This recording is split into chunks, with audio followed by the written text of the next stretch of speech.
can't believe this story is illegal. A man was arrested in a park for doing what? Feeding the ducks. No, but it has to do with a pigeon. A seagull. Okay. I don't know. Feathering a seagull. A man has admitted to performing a sex act while kneeling over a captured seagull and watching pornography on his mobile phone. Now they've misspelled your last name here. It says David Lee, in Sunderland, causing unnecessary suffering to the bird at 1 a.m. Last year in August. Gulls on the roof of South Tyneside Magistrate Court could be heard calling out as the bench watched CCTV. So they're saying that the court had seagulls on the roof hearing this while the court was watching the bizarre incident on CCTV. Yeah. So he violated a seagull is what happened. Well, it goes into more detail. The court was told that he chased one bird before picking up a smaller seagull and was caught on CCTV looking at his phone while holding the bird between his legs and masturbating.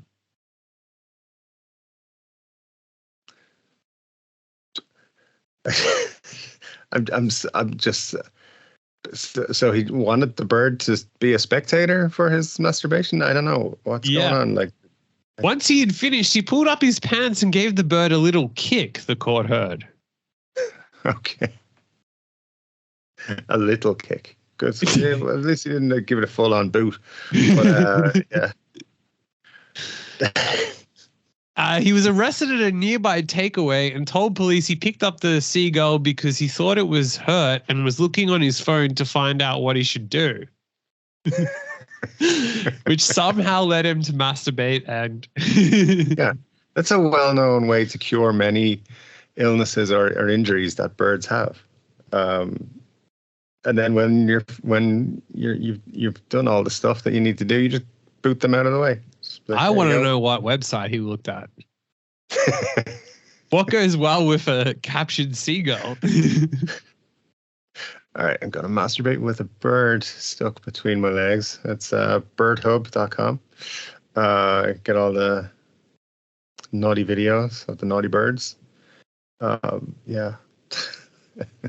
Even the magistrate said, I have to say, as experienced magistrates, it is one of the most unusual cases we have come across in the magistrates' courts. Good. It shouldn't be a usual case. Should be something. They're like, this is just your average Thursday in Sunderland. There's always like 16 of these cases every fucking Wednesday. I don't know what's going on. But yeah. I mean, I don't know where you're just walking along and then you see some birds and you're like, you know what I'm going to do? I'm going to catch one of those and watch porn on my phone and then kick the bird away when I'm finished. I mean, sometimes you just can't help yourself. Yeah, I suppose not. But next time I see a bird when I'm walking in the park, I'm gonna have thoughts. So tamer thoughts than usual, but thoughts. Yeah, of course. He doesn't live too far from the city centre. So, yeah. Well done, sir.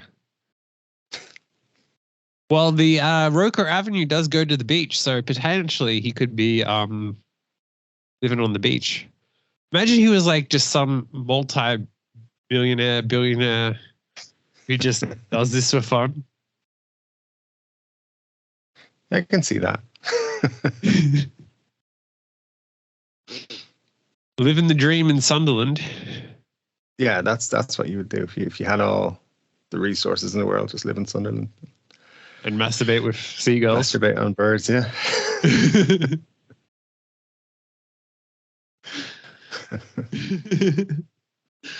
I wonder if the football was on that day. Did he miss the football?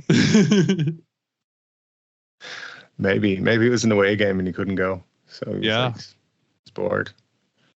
So poor man, missing the football. It's never as easy. Missed out on Sunderland. It was a Wednesday, so he didn't. Okay. Maybe he was on his way back from training. Maybe. It always gets you going. So now, you're not a travel expert, so you probably won't understand this, or you won't be able to guess what this is. But a self-proclaimed travel genius reveals the top 5 words you should Google before a trip. Okay. And now this is in a major publication, and it was on the homepage. So obviously this is going to be life-changing advice. Do you want to take a guess at what these 5 words you should Google before you traveled anywhere? Join the Mile High Club. Yeah, there you go. That would actually be better than this. Now,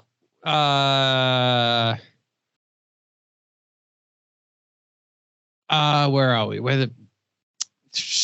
This article is written so annoyingly. Well, she says when you go to a new city, walk everywhere. Don't Uber, just walk. Which doesn't quite work in places like Los Angeles where you then end up in Skid Row. Some sketchy neighborhoods, yeah. Like most of it, 90% of it.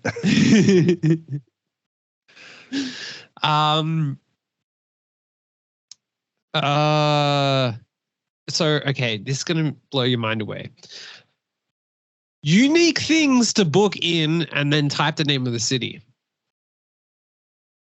Wow. Now, you're not a travel genius, so you would not have thought of that. I wouldn't. Would have never thought Googling things to see in certain unique things to see. Unique things, yeah. There you go. That's why you need this travel guru to help you. Well, that's why you need an article written about a travel genius, not a guru, a genius, to change your life. Next time I'll know.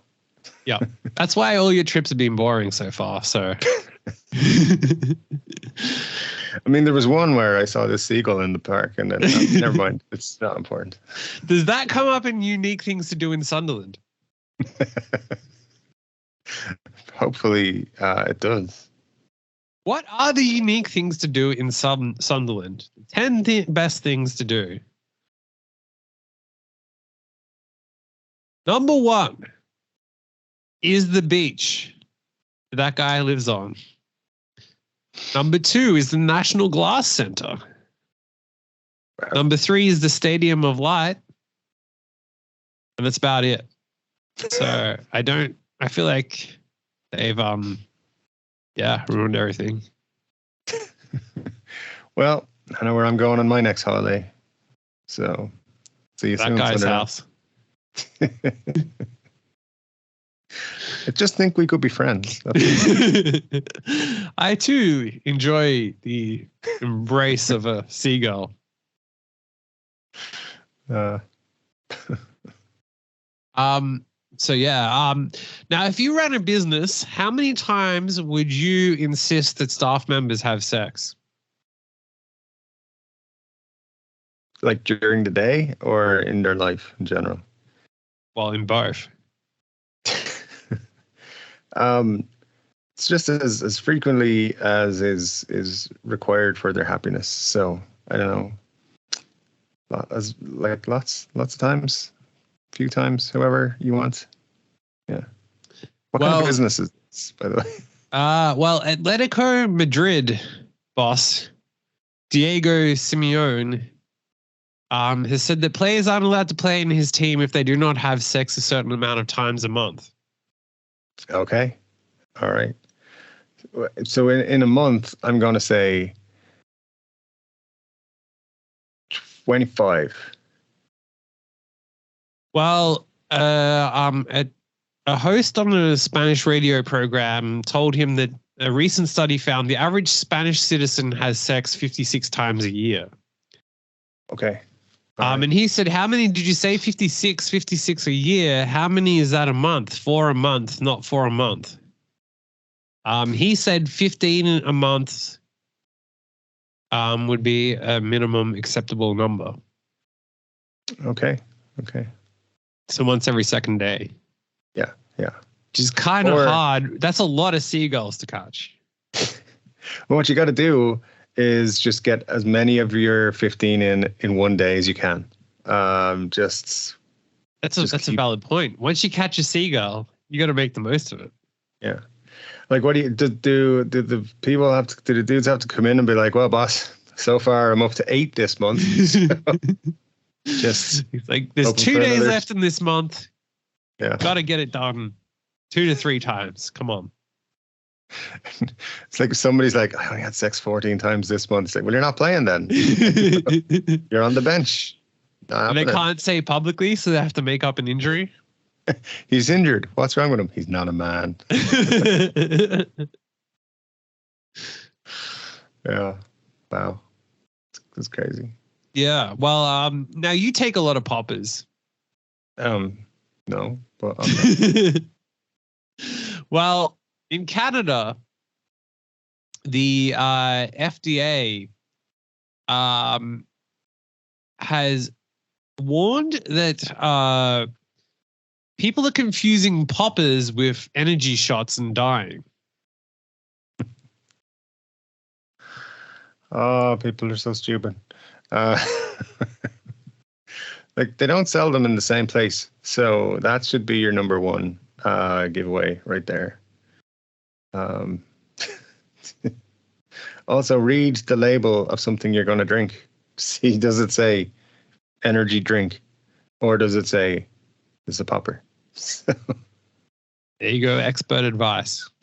Feel like it should be self-explanatory, that one, Sorry, the article is from Canada, but it's the US FDA. And they did actually post on their Twitter, the official US FDA, a single mistake can prove fatal. We continue to receive reports of people dying or being severely injured after consuming poppers that resemble and often mistaken for popular energy shots. Yep.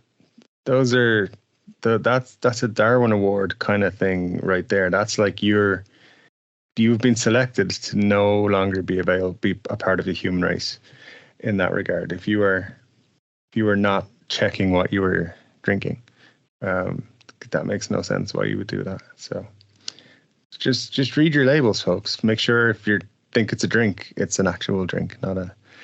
I mean, these are the same people who are like going to drink bleach or something because they, it's a liquid. So yeah, people need to be better. Yeah. Now, what's the most awkward thing that could happen in a stand-up show?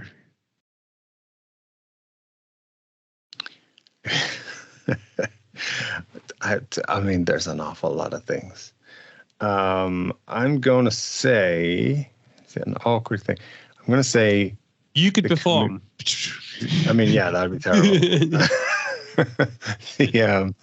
The comedian proposed to his girlfriend and she said, no fucking way. That'd be pretty awkward. Well, ChatGPT has been used, and when tested, 90% of 1,008 jokes generated were the same 25 jokes over and over again. Nice. Oh, brilliant. So everyone's telling the same jokes? Yep. Great. Fantastic. Love it.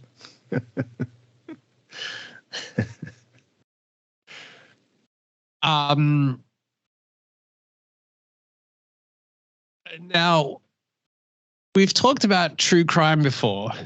Mm-hmm. And I want to commit a true crime on a true crime tour. Yes. Now, a a true crime fan in South Korea, actually killed someone she met online out of curiosity to see what murder would be like for real. Okay. So yep.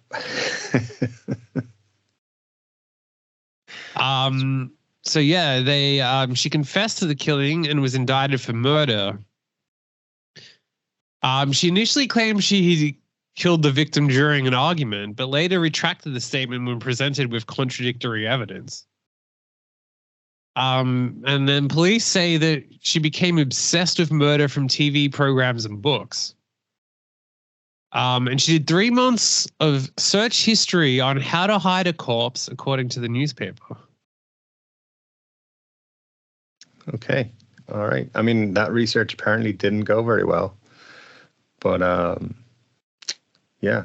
So 2 days before the killing, she contacted the victim posing as the mother of a 9th grader to arrange a visit to the victim's home.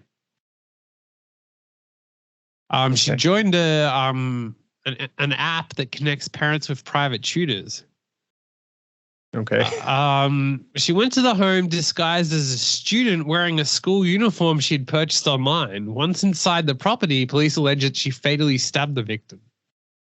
Now, step one of if you're going to try to get away with a murder, probably don't contact them via an app to organize to meet them. You know, it's how all the best ones used to do it back in the day. Just meet all their victims on apps and things. Yeah, So, I mean, police say that good. she then dismembered the body, placing some of the corpse in a suitcase that she dumped in a wooded area by a river, and leaving other parts of the corpse in her own home. yeah. I mean, that's not how you do it. It's not how you get rid of the body, but, you know, it's a good attempt, I guess. Well, the next thing it says that she tried to commit a perfect crime. Mm-hmm. So what do you think she did with the cell phone, ID card, and wallet? Oh, good question. Did she keep them by any chance? Yeah.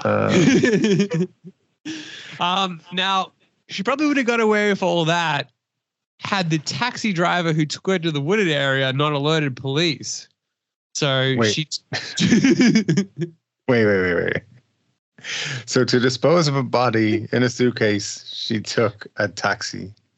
Yeah, obviously with the phone and all that on her too. Police then found blood-stained clothes in her bags, so she kept the bags too. Yes. So, you know, not quite the perfect crime. Just like I just can't get past the taxi. Just like saying to like, take me out to the woods there. Yeah, just this is fine. Just bear with me 2 seconds. I'm just gonna put this bag in here somewhere. Drag the bag, then get back into the taxi. Be like, yeah, fine. Let's go. Let's go back to my place. Yeah, I can see some flaws in her plan for her perfect crime. To be honest. Yeah. I mean, especially also the phone, because like phones can be tracked. Silly move. Yeah, absolutely. But yeah. Well, if you were going to commit the perfect crime and break into someone's house and steal a birthday gift, what would you take? I mean, like I'm stealing a birthday gift for somebody or from somebody? From somebody. Oh, I don't know. What did they? Well, it depends whose house it is. But you're going to break into anyone's house and steal something, what would be the first thing you stole? I don't know. Their TV, I guess, or something. Why not? Well, a Rhode Island man is accused of breaking into homes to steal sex toys. Yeah, well, that's the second answer I was going to get.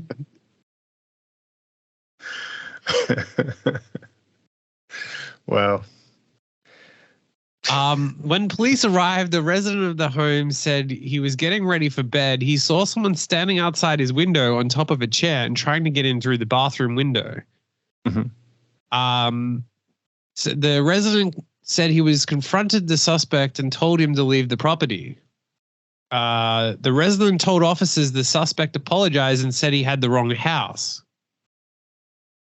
Yeah. About an hour later, the resident saw the same vehicle at the corner of another street with the door open. The police observed a man matching the same description, going through a dumpster with a flashlight in his hands. He was arrested and reportedly told police he had peered into the home, the previous home, and said he was attempting to buy weed, but then realized he was at the wrong location when he was confronted by the homeowner. The police then asked him about 3 other breaking and entering incidents from the week prior. He admitted to entering a home and said he stole a sex toy from a bedroom. When questioned further, he broke into a home on another street and stole 2 more sex toys from separate bedrooms.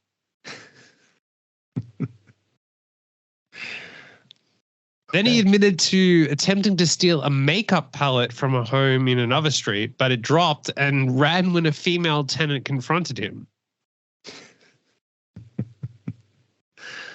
This is one of the weirdest burglary stories I've ever had. Makeup, sex toys. I mean, all right. That's not. So he told police he didn't steal any items of value from the residences, only women's sex toys he said he intended to give someone as a birthday gift. Oh, imagine being that lucky person getting a secondhand stolen sex toy for your birthday. You are the love of my life. Here is a used, unwashed dildo.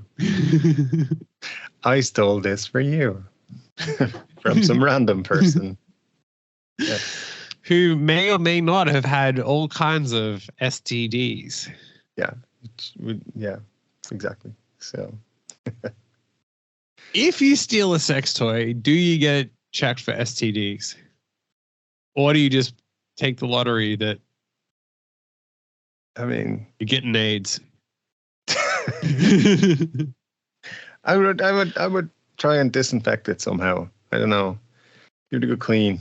Imagine that was the way you got AIDS, and then having to explain it to someone. I don't want to. I don't want to.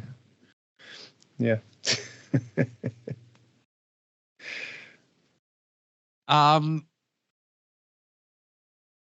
Now, last week, you were saying that someone doesn't get enough recognition for their service. Okay. In person. That's probably true. Meghan Markle hails service as she accepts Women of Vision Award at a glitzy New York gala with Prince Harry by her side, a week after Charles made it a key part of his coronation pledge. That she got an award for her lifelong advocacy for women and girls in New York.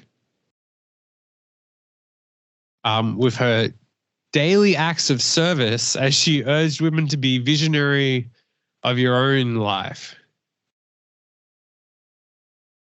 So I'm sure you were inspired by that. I mean, yeah, all the way.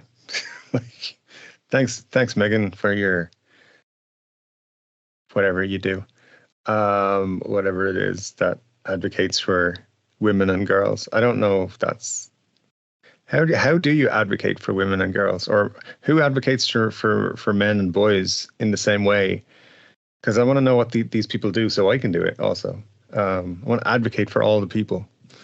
I think that you should copy her with your daily acts of service. I feel like it's coming. Yeah, definitely.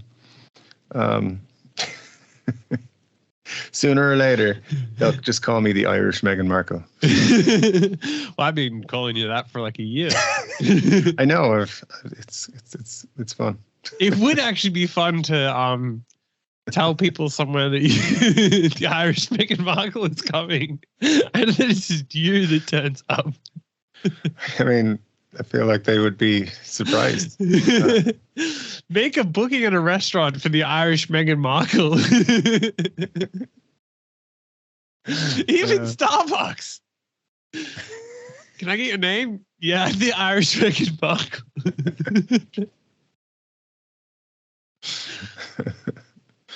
Yeah. Especially because, I mean, you look so much like her. Like, I do. We have very similar everything.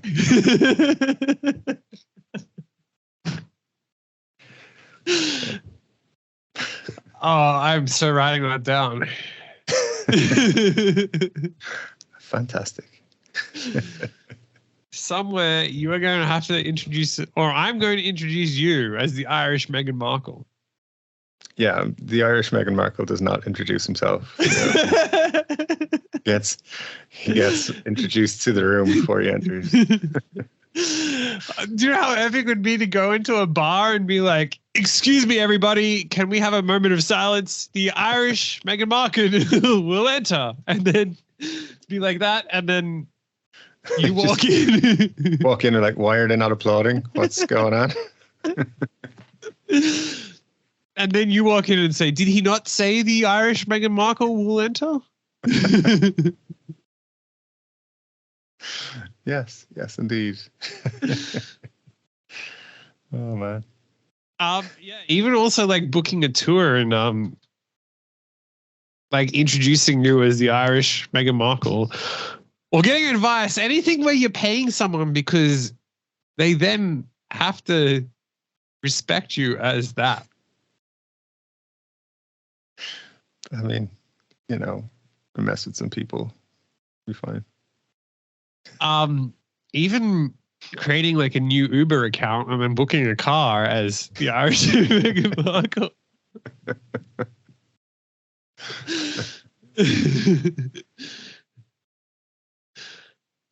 Yeah, it would. There's so many ways to play it. There sure are. Now, you've been known to earn your money in a bathroom. That was one time. Okay? So we're not supposed to talk about that anymore, my therapist said. So, well, Florida Burger King had to pay $8 million to a customer who slipped and fell in a restaurant bathroom.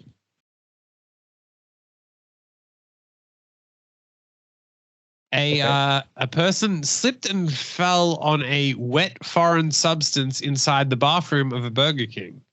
You always find foreign substances in Burger King, so. And sometimes in the bathrooms, sometimes not in the bathrooms. Yeah. It's one of the largest slip and fall cases in Florida's history. How much did they get again? $8 million. Wow. That's interesting. I think I need to go to Florida just for a Whopper. I heard they have the best Whoppers. And jizz on the floor in the bathroom. Yeah, then I'm going to fall all over and get $8 million. I'm going to ask my friend to go in there first and jizz on the floor, and then I'm going to slip on the said jizz. I mean, it'll be worth it. It's like $8 million. That's like, by the time we split it, that's $4 million each. So it's all good. I will swim in jizz for $8 million. All right then. We got a plan for our next vacation. So I'll do it for free, but in a Burger King in Florida.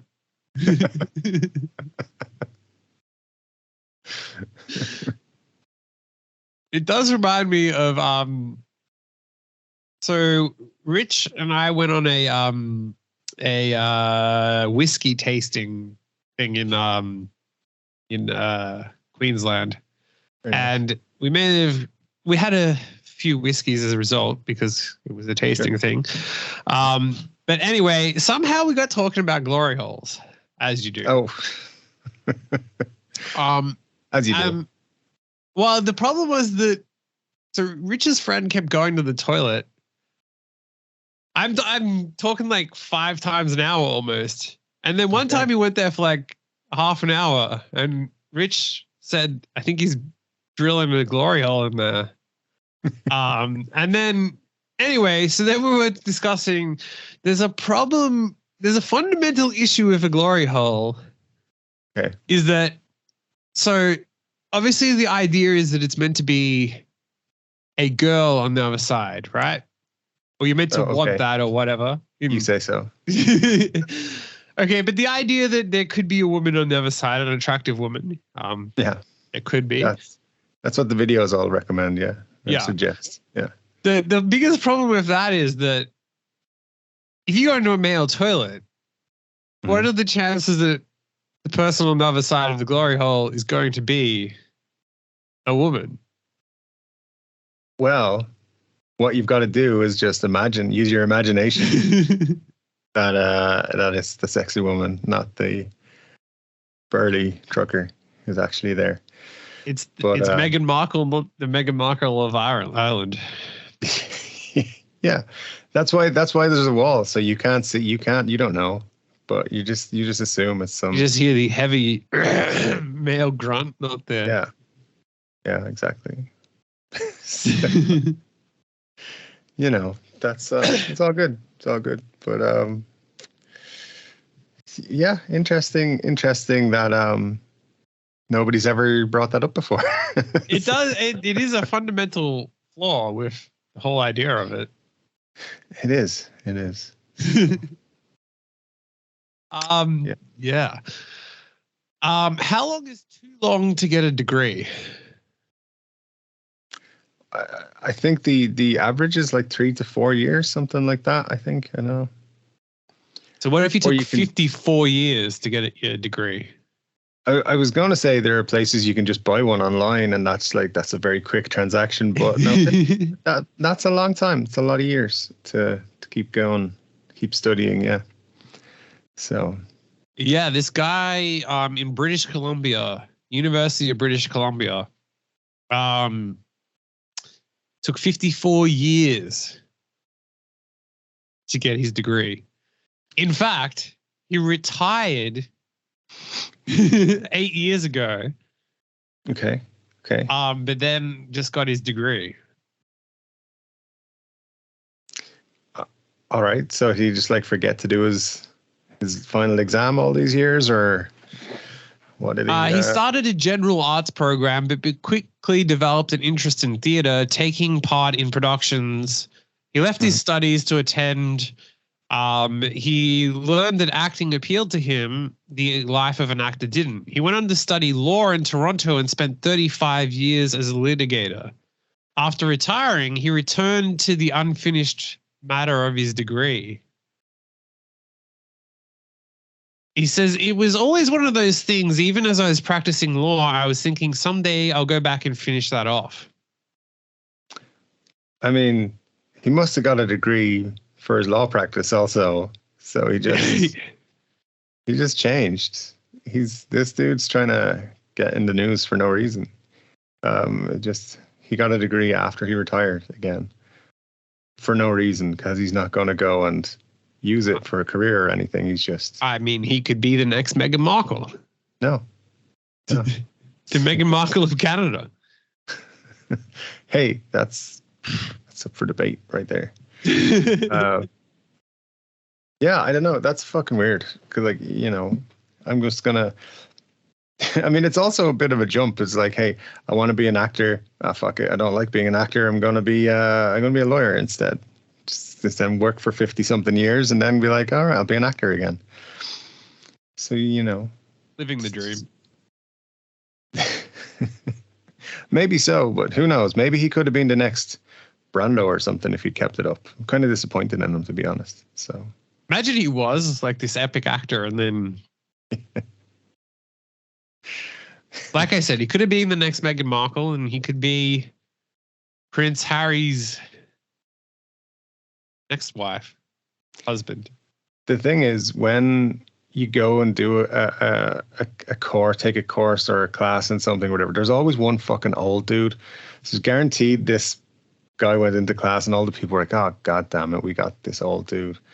Well, sometimes they're handy in that they're the only ones who answer the questions. And so if the teacher asks a question, it's like, oh, yeah, him. Blah, blah, blah. True. I was studying a media production course at one time. And there's this old dude from the UK came to join our class because he was bored. He had nothing else to do. And one of our assignments was to record, because this was back in VHS days. So he was like, one of our assignments was to record 10 commercials off the TV and rewrite them to make them better. And whatever, but we had to present them by showing them in class. And the dude was like, there's no way I'm using one of my blank VHS tapes. There's porn on in the evenings. That's when I'm using my video player to record the porn. And we were like, okay, well, thanks for that insight to your life. You could have just said no. There you go. So anyway, he was a fun dude. Yeah, he caused many a argument in the class. Wow. But anyway, the whole point being, old dudes in classes, there's always one. Fucking. Yeah, I realize if I went into a class today, people would be like, fuck this old dude. Yeah. Well, on that note, a woman who was 99 realized her dream of what? Having a gangbang. Sadly, no. A We little bit similar. I mean, different news sources. So she did have a whole bunch of knives thrown in her face. She achieved her lifelong dream of having knives thrown at her during a live circus act. So kind of close. Yeah, I mean, the gangbang probably would have been safer. Yeah. Ironically, it would have been the better option here. So there we go. Who has a lifelong dream of having knives thrown at them? What the fuck is that all about? And decides at the age of 99, that's what I'm going to do. Yeah. Well, I'm 99 now. What have I got to lose? Fuck it. Let's just do it. She's trying to give herself a heart attack. She just hasn't been able to. She's like, fuck it. I'm sick of this bullshit. Someone make me, like, what's the scariest fucking thing that'll make my heart give out? Yeah, and it didn't work, so she's fine. All right, next up, gangbang. So, now, if you've worked at the same company for 15 years, should you get a pay rise at least once? Yes, you should. Just basically because of inflation and so forth. So, yeah. What if you've been on sick leave for that entire 15 years? No, then you should be told to fuck off. And you should get nothing, not a penny. So, well, a senior IT worker in the UK who's been on sick leave since 2008 took his employer to court for discrimination because he didn't receive a salary hike. He's been on sick leave for the past 15 years. According to his LinkedIn profile, he's been medically retired since 2013, which is odd that you would update your LinkedIn profile if you're retired. Mm-hmm. Exactly.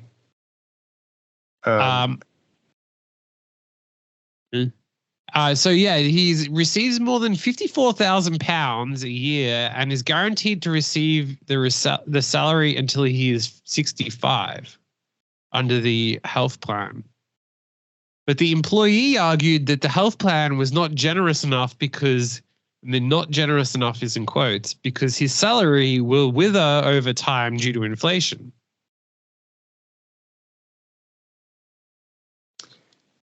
I mean,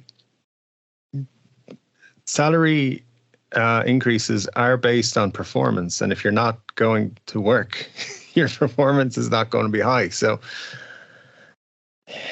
yeah, I don't think it's fair on the people who are actually going to work in that company that he would get an increase or bonus payments or anything. To get 54 grand for nothing is what is happening. He should not be complaining. So he's like, I'm not living as high a life as I was 10 years ago on 54,000. So not happy. Dude, no way. Also, how do you get paid your full salary for sick leave for that long? Well, he didn't actually. So it goes into more detail that he first went on sick leave in 2008 and things remained that way until 2013 when he raised a grievance. He was offered a compromise agreement where he was put onto the company's disability plan so he wouldn't be dismissed. Under the plan, a person who is unable to work is not dismissed, but remains an employee and has no obligation to work. An employee on the plan has a right until recovery, retirement, or death, if earlier, to be paid 75% of agreed earnings. Okay. And his agreed salary was £72,000, meaning from 2013 he would be paid £54,000 per year after 25% was deducted. The plan was fixed in place for more than 30 years until he reached retirement age at 65. Yeah. So for 30 years, it doesn't quite say how old he was at the time, but if he's been on that, then can't have been that old at the time. Yeah. Yeah, that's pretty amazing though. So £54,000 is $68,600 US. So he's getting $68,500 for literally doing nothing. And he's like, it's not enough. I want more. So yeah, I'm not too sympathetic towards him. There's people who get up and go to work in jobs they fucking hate and don't get paid that much. So yeah. I can kind of see his like, oh, if I'd been going to work, I would have got pay increases, but you're not. So shut up. You're getting paid for nothing. So yeah, move somewhere cheaper. I wonder if he's allowed to like live in Bali and. I mean, he must be. Live on the beach. Even if you're not, keep the same bank account. They'll still pay you into it and go wherever you want. They're not going to stop you. Find a way. So yeah, I don't know. That seems crazy to be like, I'm not going to work, but I want that company to pay me more money. So that's how. I don't know. You got to take the swing if you can, though. So how do I get my employer to do this? Like, what do I need to? You need to slip on a foreign substance in a Burger King while at work. Yeah. That's interesting. Yeah, I can imagine. That is fun. There you go. I worked with someone. She started with the company same time I did and worked for, I think it was the first initial period, like 3 months. And then you passed your probation after 3 months and you got a pay rise at that point. And like 3 weeks later, this person went out sick and then didn't come to work again. Like, I don't know, 5 years later, hadn't been back to work. When they made her come back to work for like 2 weeks, she was like, I can't do this. I'm too sick. Continued to get paid. And then would like contact work and be like, oh, I need to get a discount on this product, or I need to get my bonus that everyone else got that I didn't get. Stuff like that. So yeah, there's people who game the system like that, and I want to be one of them. So I feel like what 30 years of sick leave could be coming my way. Sounds great. Yeah. Just 30 years of doing nothing. I mean, going around interviewing people on the internet then, just from it's my job, asking them about all the beliefs they have. Yeah. Introducing yourself as the Meghan Markle of Ireland. Yeah, exactly. That would actually be almost full Meghan Markle of Ireland. Getting paid to do nothing. Yeah. YouTube video series would become very popular. How to get paid to do nothing. Step by step. Or a YouTube video complaining you're not paid enough when you do nothing. Yeah. Do you know how hard I've worked to do nothing? I sit here every day. That's all I do. And I get not enough. I only get £54,000 per year. To do nothing. Do you know how hard that is? Because of this, my dream of being in the Olympics is gone. Because if I do that, they'll be like, there's nothing wrong with you. You have to go back to work. Fuck that. You ruined my dream. Yeah. Now, how many times is too many to try to get a driver's license? Well, it depends. You know, I just feel like if you had 3 strikes, you're out. And people are going to disagree with that, but yeah, 3 and you're out. So, what about 960? That's almost too many. Almost. Yeah. At that point, I think you should just give whoever the tester is a backhand payment or something. A blowy. Probably be all right then. Give you a pass. Well, a woman did spend £11,000 learning to drive and passed her test after 960 attempts. At that point, I think around 950, I would have given up. Would have been like, no, it's never going to happen. That's like 3 years of having driving tests. Like if they were back to back, it's one every day for 3 years almost. So she took her first attempt of the written test. My God, she failed the written test and continued to retake it until she passed, sitting the exam every day, 5 days a week over 3 years. Fucking hell. But she finally passed the written attempt on her 860th attempt. Whoa. Then she moved on to the practical. Okay. She had to take that 10 times. And then, she spent over £11,000 on this. I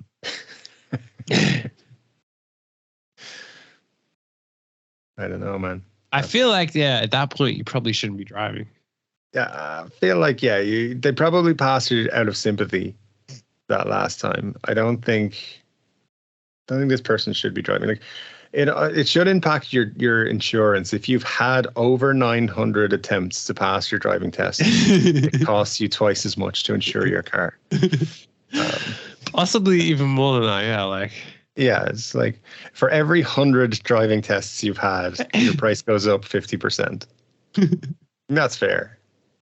You're not meant to be driving. At some point they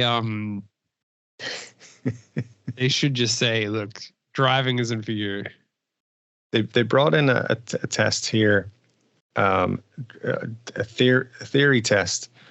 So before you could even apply for a license, you had to pass this theory test. And I already had my driving license, but I think I was thinking of becoming a bus driver or something at one point. I was very young and stupid, so perfect for a bus driver. Yeah. So I thought I was going to get into this, and I was like, I'll go do the test, because I didn't need to do it when I got my actual driving license. It came in later than that. But one of the questions, I shit you not, was how many pints of beer is it acceptable to have while driving a bus? I was like, and it was multiple choice. It was like 0, 1, 2, and 4, something like that. I was like, I'm going to say 0. There was actually 2 right answers. You could get away with choosing 0 or 1. So wow. Later on, another question was, alcohol improves your ability to drive. True or false? I mean, that is what the written one is like here.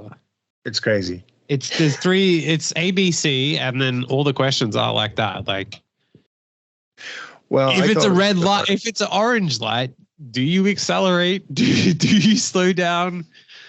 I mean, yeah. It's The right answer is you accelerate and get through that fucking light.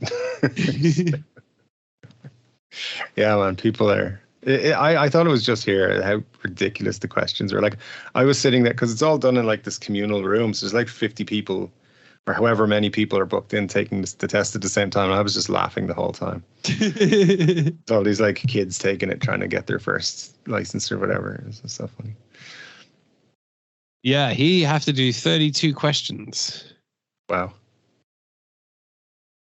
I want to see if I have this. You can do a sample test. Nice.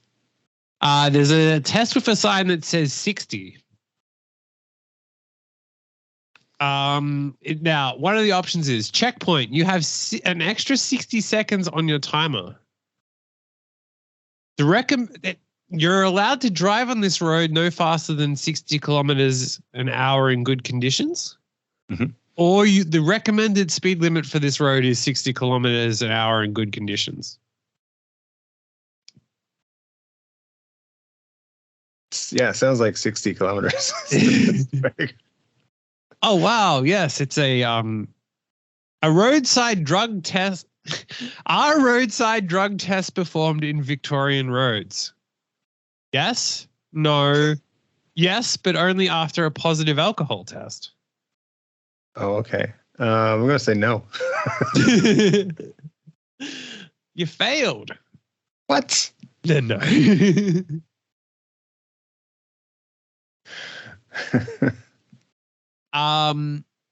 The next one is how many points do you get on your license? In a vehicle, who is responsible for ensuring that seatbelts are worn? The driver, each occupant, or both of the above? Answer D, the hooker you just picked up. She's got to make sure everyone's strapped in nice and tight.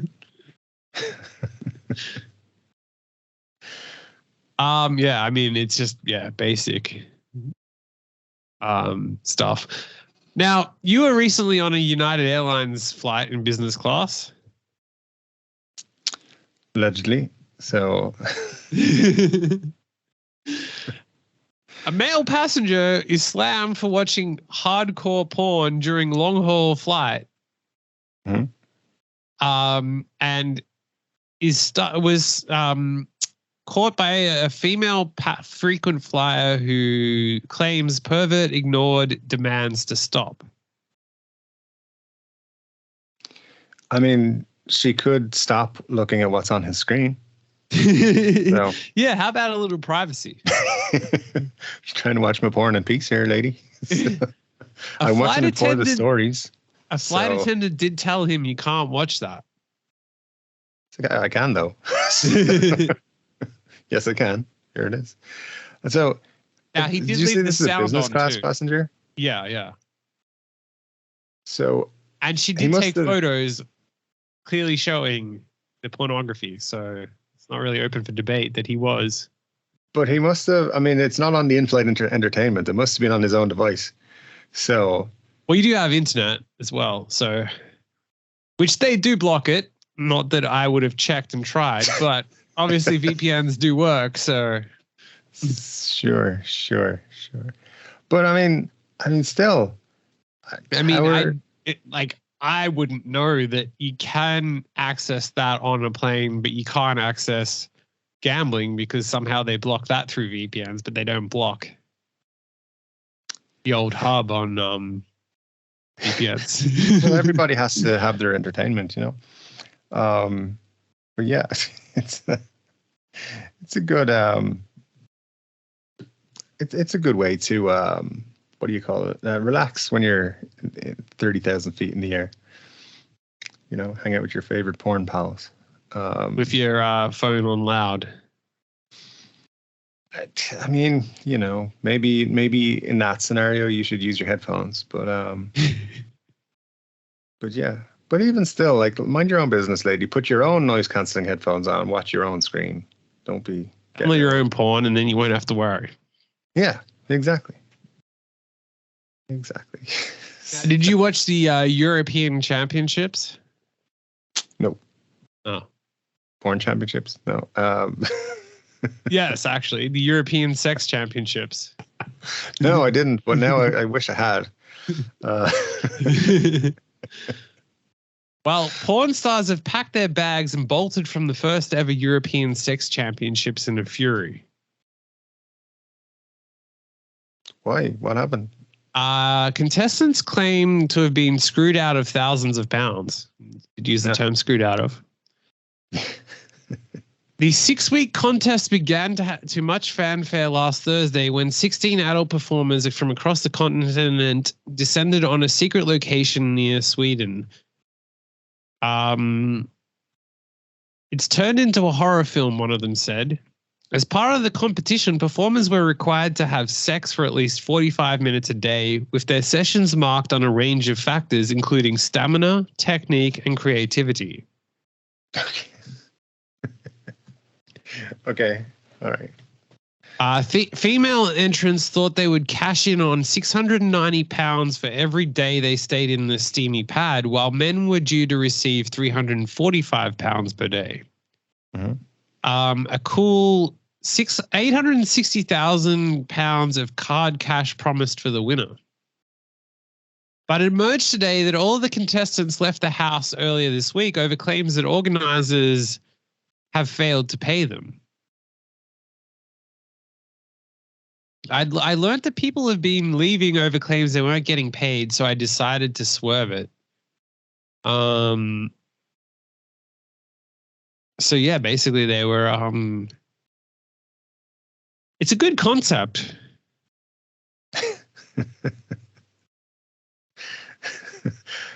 I can see you're thinking we should do this. We should set this up. Yeah, I mean, Europe's been done, but there's plenty of other continents. Asia, Australia is a continent. I mean, Antarctica. I think we should put it on the Australian list and get, World Cup. Yeah, put Australia on the map. Antarctica, though, that's going to be the all the best porn stars are down there. So it's thought that the financial issues arose because not enough people were paying to watch the competition, making it financially unviable. Mm. So that's pretty disappointing.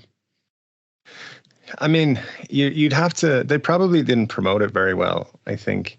Yeah, I mean, we only heard about it now that it's been cancelled because people were not getting paid. They should really have figured out a way to promote it. I think they should have hired us to promote it for them. Yeah, exactly. We would have for sure enjoyed ourselves. So,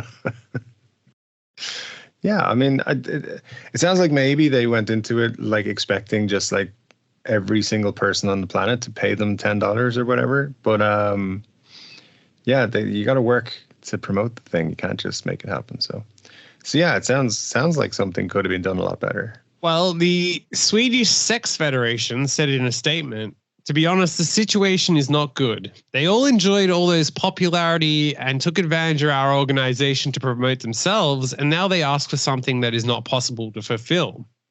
We are really devastated with the current situation and do not have any idea how this will end.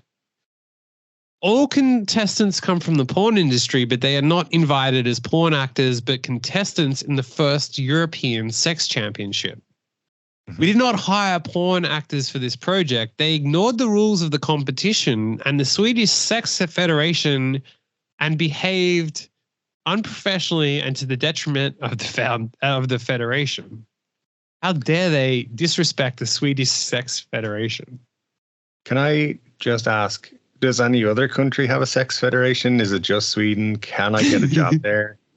What are the requirements? Well, they also said none of them did not even bring a flag of their country except Croatia. But the Swedish Sexual Federation brought them all the flags of their countries. So, yeah. Okay. So, I mean, this is the other thing. I think I would have joined in the competition if I'd known about it, but nobody alerted me to it. And yeah, the Swedish section. Well, you did join in just unofficially. You weren't competing, but not until if I didn't get paid. No. the Swedish Sex Federation needs to up its game, I think, marketing wise. So yeah, or we come in next time. Well, I did make a slight mistake before bringing up the glory hole stuff because I forgot that I'd listed that as a. We cover important history here. We do. So the history of glory holes is actually a lot more interesting than you would think. Okay. Now, when do you think the first glory hole was found? 1863.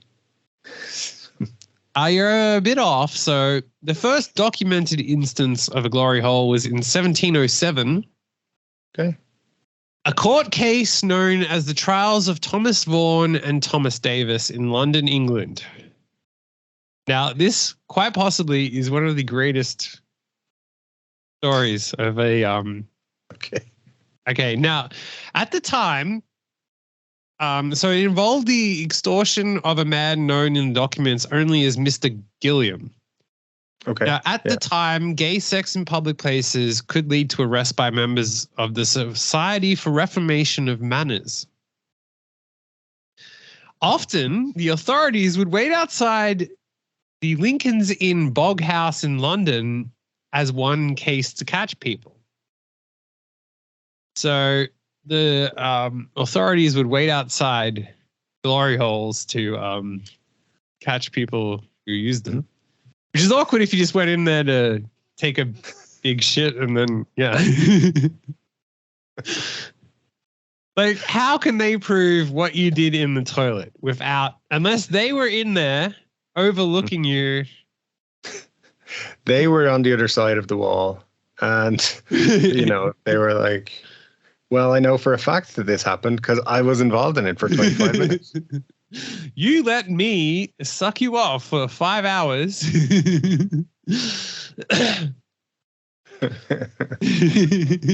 I know you enjoyed it. I spat into a bag for evidence, and I brought that to the court today.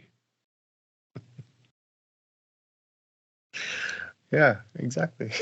Now, this case, the first case documented, is kind of epic like that too. So the courts heard that a man, Mr. Gilliam, had visited a washroom stall to relieve himself when another man put his penis through a hole in the wall.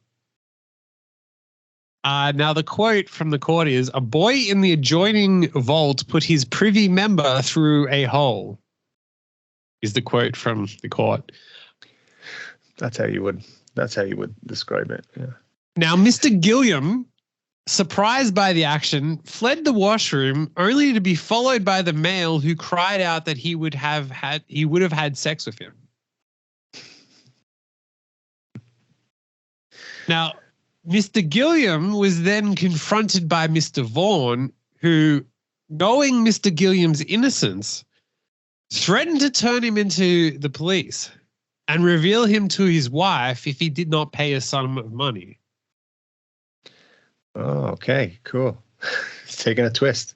Yes, it's quite the Very nice. So the first documented case of a glory hole was that a guy just went to go to a toilet and then got a penis through a hole in the wall in it and then was blackmailed over that. Which is just amazing that's... Yes, and this, it all ended up in court. So there we go. So the police were involved somehow. Fantastic. Yeah, and then during the it goes on to read that during the mid-1900s, police often used bathroom glory holes as an entrapment method for gay men, often recording the incidents as evidence to prosecute. So the police were overlooking what was going on. Yep, there you go. It even goes on to say that such incidents were recorded in California and Ohio in the 50s and 60s, with archival police footage of tea rooms appearing on websites such as The Hub. I mean, I'm all for vintage stuff, but who's like waking up and being like, I'm going to go on The Hub and watch some dudes in the 50s get caught banging each other by the police. They're not even going to have the best camera angles. So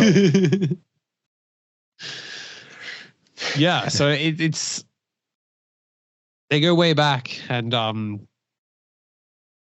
yeah.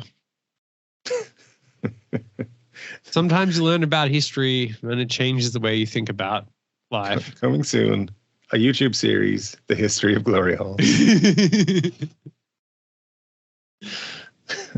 It was the night of the 18th of December in glorious Luxembourg when a man entered a stall and his life would change forever. But a great big object entered through a hole in the wall.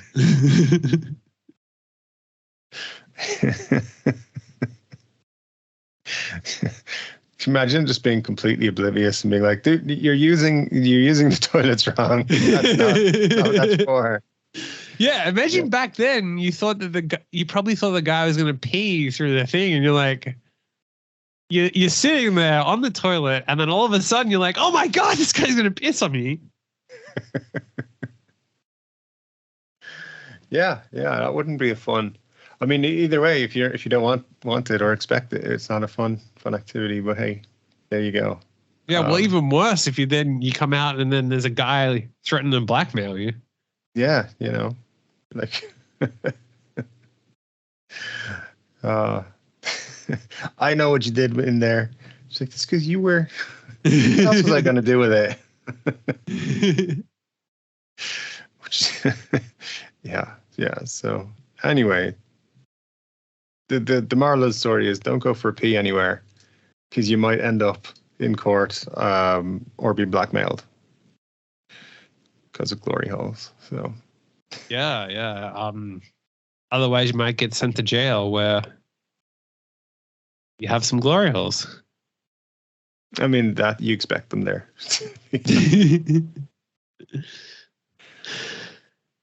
Yeah, it's the kind of history we learn here. It is.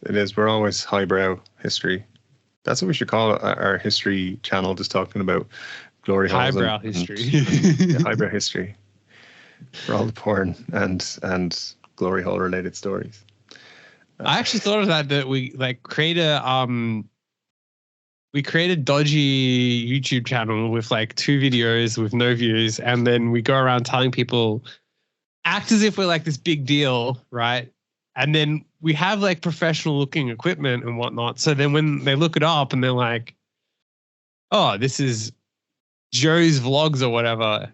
And then they look at it, it's like just at home, like, today is a day.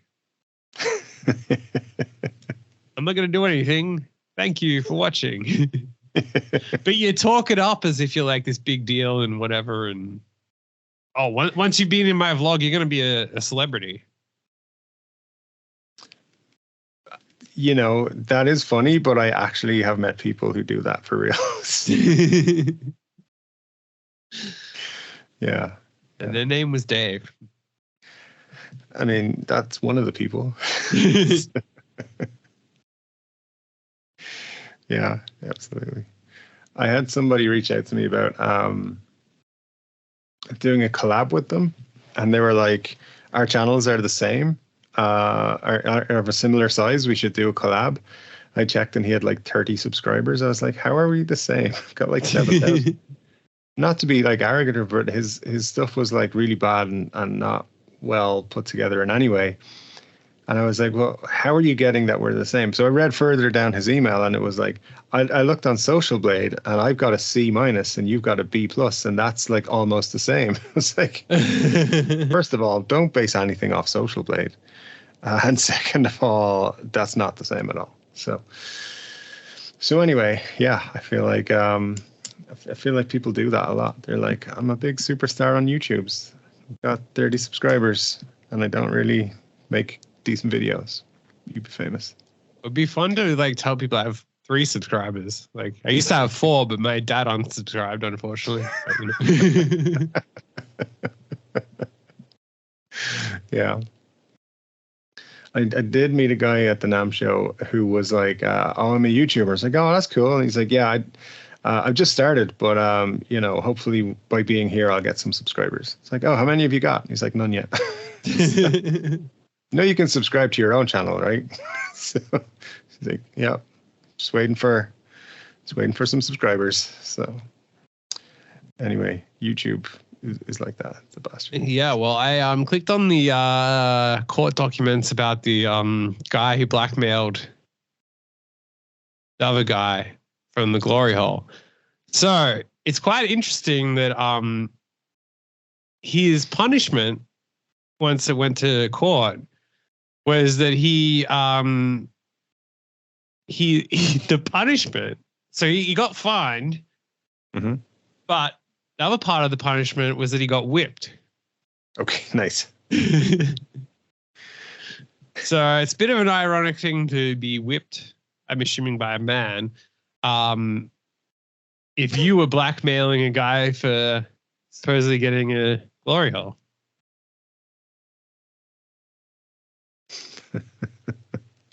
He's probably into that sort of thing. That's what he did it for. He's like, hopefully they'll whip me when I get to court. Get me a whipping. Yeah, interesting. Yeah, well. Things we people always do.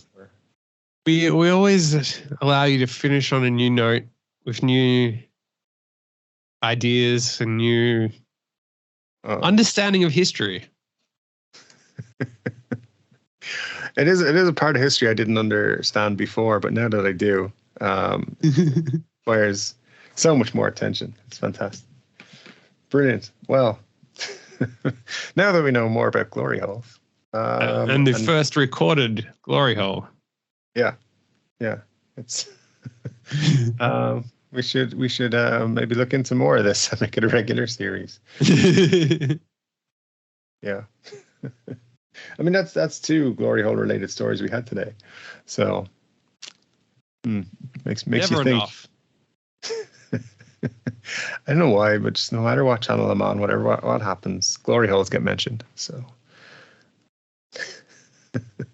yeah, I mean, it's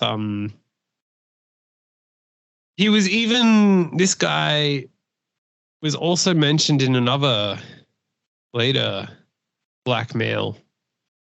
Like the guy who did it, like this was such a big case that like it was known as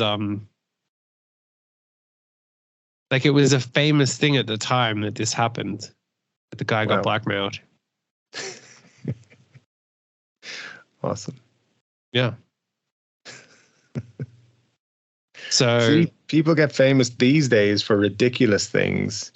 People are famous in those days for being the guy who was blackmailed for using a glory hole. So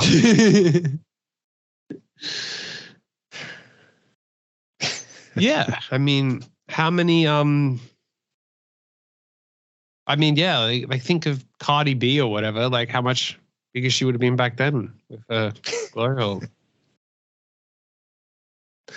Yeah, so everyone out there, you know how to get famous now. There's many ways, but this is the way. So enjoy. Good luck. All the best. And apparently, so not only did he do that, but he was it's amazing that this guy is like documented in history as blackmailing someone from a glory hole, but in 1719 he obviously didn't learn his lesson. He, and I quote, pursued the wicked sport of sodomy.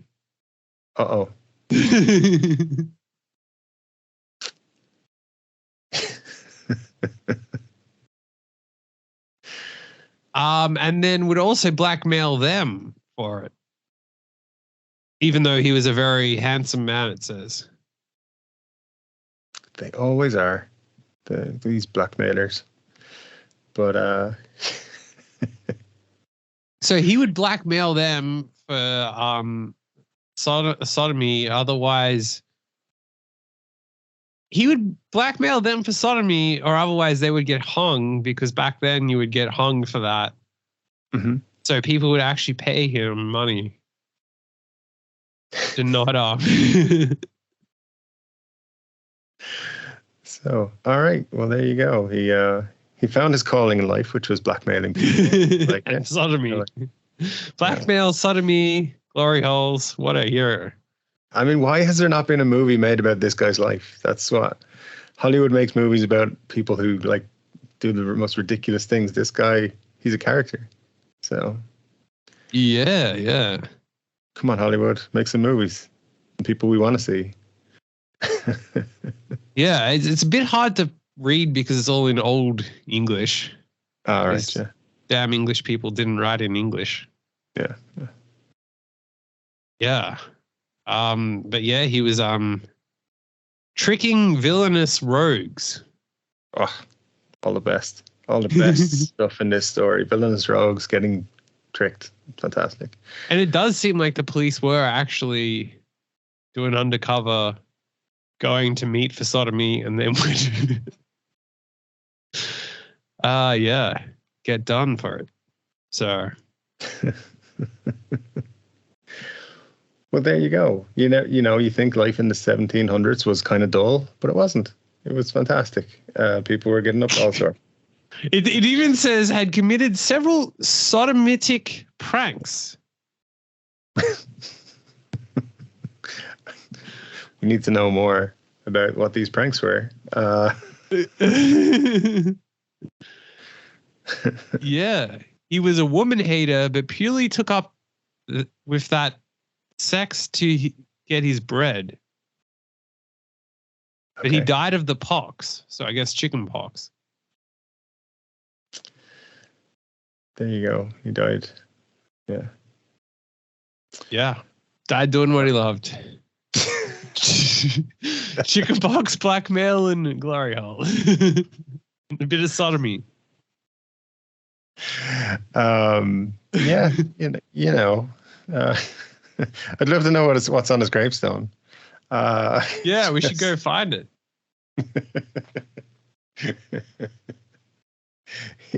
He lived the life he loved, blackmailing people for sodomy.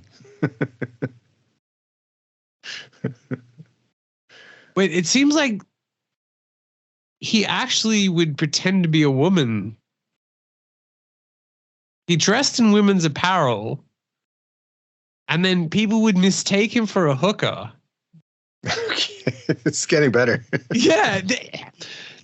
So he would dress as a woman, as a hooker, get them to book sodomy, which was illegal at the time, and then would blackmail them for it. I mean, genius. Yeah. Yeah. Wow. He would take them to a dark alley, and then when the gentleman would unbuttoning his breeches and taking up his coat, he no sooner found his gallant of the wrong sex.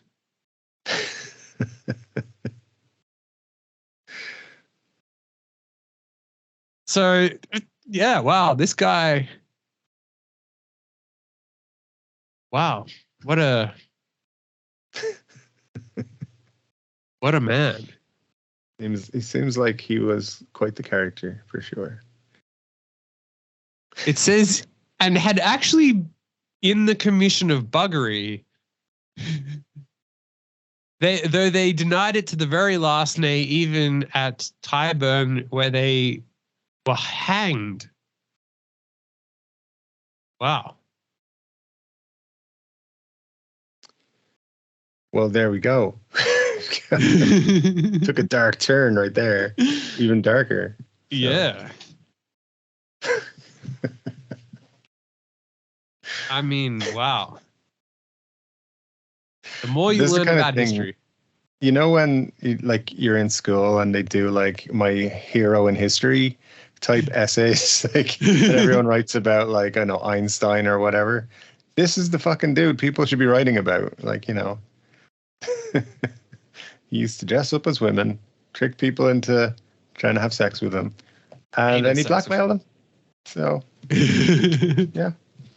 I think that it's also amazing to see him graduate from doing it in glory holes to getting up to pretending to be a woman to have sodomy so that he could then blackmail them for that. Yep. What a hero. I mean, all right, man. Well, yeah, you've learned a lot. You know, we found ourselves a new hero. We've learned about history of glory holes and beyond. So I don't know how much higher we can get with this podcast, but that was seems like to be a pretty strong episode right there. I think we're gonna have to go do it ourselves. I knew that's where this was going. Well, all right. Well, with that being said, we're just gonna have to leave it there for now. And yeah, hopefully next week we can make our plans for. And I am a bit shocked on that ending. Like, wow. Yeah, I can see. Like, whoa, took it that far. We never know quite where we're going, but that's true. It's just true. It's just, it could go anywhere at times, and it usually does, but it's never there. Yeah. All right. Well, on that note, yeah, exactly. It's been fun, and I'll see you for more traumatic experiences next week. I've got a glory hole to go blackmail people at. Yes, exactly. And to dress to fight. Take it easy.